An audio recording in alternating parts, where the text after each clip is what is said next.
আমরা এখন আছি পগাইল নামের এক বিলে, যে বিলে সবসময় মাছ শিকার করে সেই মাছ বাজারে বিক্রি করে এখানকার এক জেলে ভাই সংসার চালান।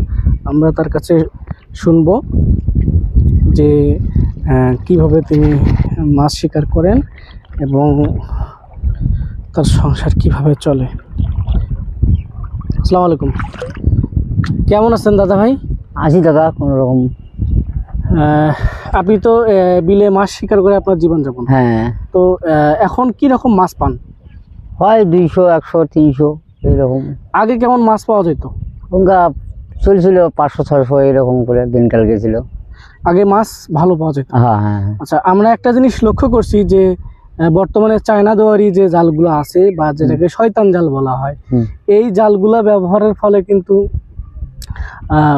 অনেক মাছ কিন্তু কমে গেছে। অনেক ছোট ছোট মাছ ধ্বংস হয়ে যাচ্ছে।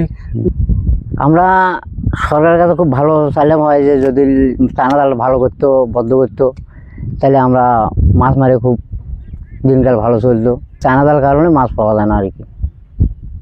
আনেন দেখি কি অবস্থা করে, কেমন মাছ হয়েছে না আজকে।